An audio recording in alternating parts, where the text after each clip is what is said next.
بسم الله الرحمن الرحيم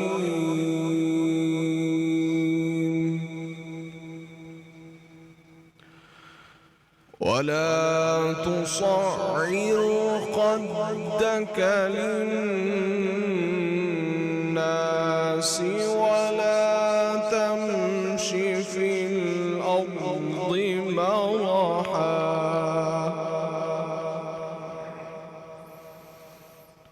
إن الله لا يحب كل مختال فخور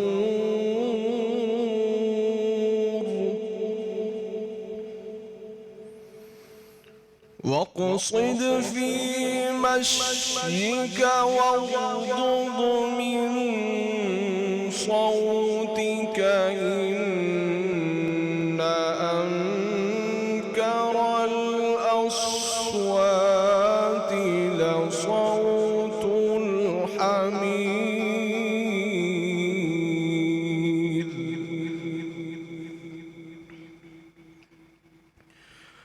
ولا تصعر خدك للناس ولا تمش في الأرض مرحا إن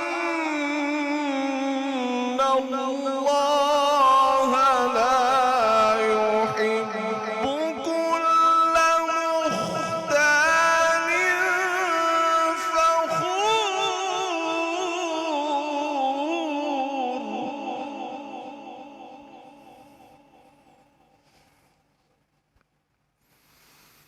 إن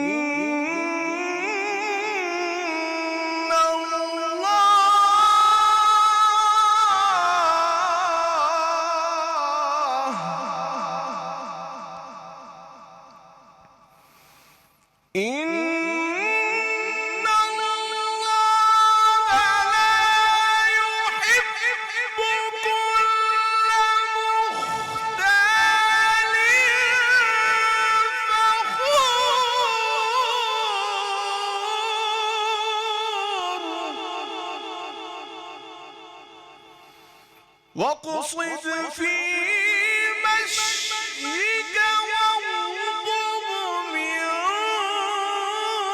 صوتك إن أنكر الأصوات لصوت الحمير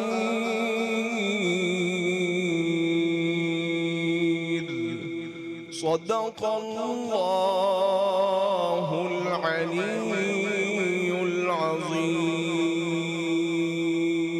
سبحان اللہ. قاری نعمان سیفی صاحب کی طرف سے تلاوت کلام پاک کے ساتھ آج کی سحری ٹرانسمیشن کا آغاز کر رہے ہیں، اور آج ہمارا موضوع ہوگا، بڑا ہی اہم موضوع ہوگا آج گفتگو کا، جس کے اندر ہم اس کو دیکھیں گے قرآن و سنت کی روشنی میں کہ تکبر ایک کتنی بڑی ایک بیماری ہے، کتنا بڑا گناہ ہے، اور اس کے کیا اثرات ہوتے ہیں انسانی معاشرے کے اوپر، اس کے نقصانات کیا ہیں، اور کبر میں مبتلا شخص کے ساتھ کیا حساب کتاب ہوگا. اللہ کے رسول صلی اللہ علیہ وسلم نے فرمایا کہ جس شخص کے دل میں رائی کے دانے کے برابر بھی تکبر ہوگا وہ جنت میں داخل نہیں ہوگا.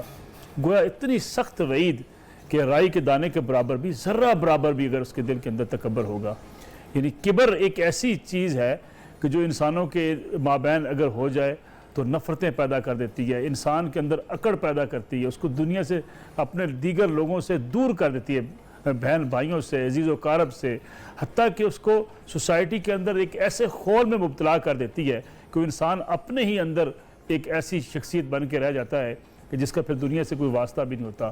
اور تکبر کس بات کا؟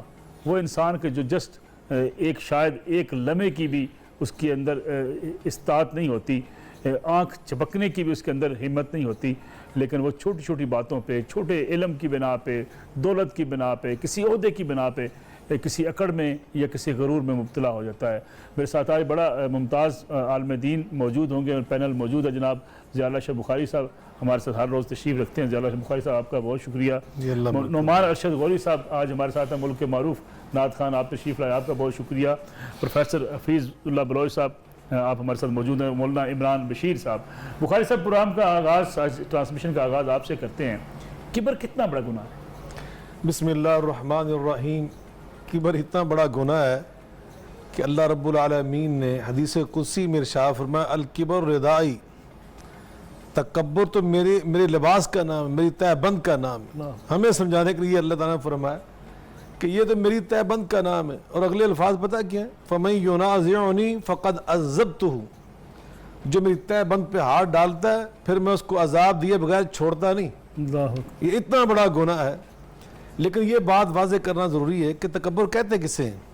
ادھر نبی پاک صلی اللہ علیہ وسلم یہ حدیث سنائی جو بھی آپ نے ارشاد فرمائی انٹرویو میں کہ لا يدخل الجنت من کان فی قلبی مثقال حبۃ من خردل من کبر، جس کے دل میں تکبر ایک رائی کے دانے کے برابر بھی آ گیا نا، وہ جنت میں نہیں جائے گا۔ ایک صحابی نے عرض کی اللہ کے وسلم، یعنی اس نے سوچا کہ یہ تو ہمارے دل میں آ ہو جاتی چیزیں، تو اس نے عرض کیا کہ یہ تو ہر بندہ یہ چاہتا ہے ان یکون ثوبہ حسنا ونعلہ حسنۃ، کہ میرے کپڑے خوبصورت ہوں، میرے لباس اچھا ہو، دیکھنے والوں کو بھی الناس باللباس، عربی میں کہتے ہیں کہ لباس انسان کی شخصیت کا آئینہ دار ہوتا ہے۔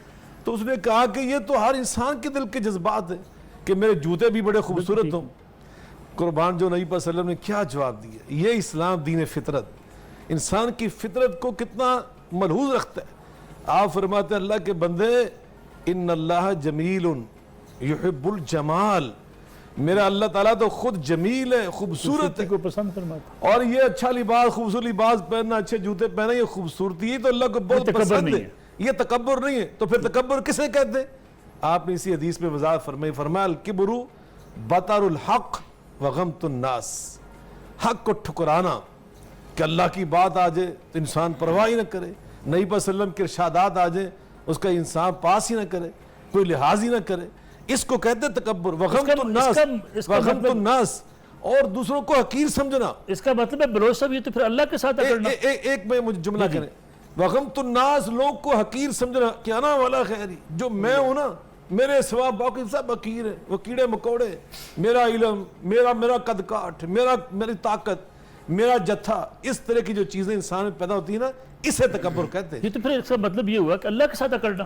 جی یقیناً یہ جو آپ کا سوال ہے، دیکھو نا فرعون نے کیا کہا تھا، انا ربکم الاعلی، میں سب سے بڑا رب ہوں۔ وہ اپنے آپ کو اللہ کے ساتھ اس میں تکبر کرتا تھا نا۔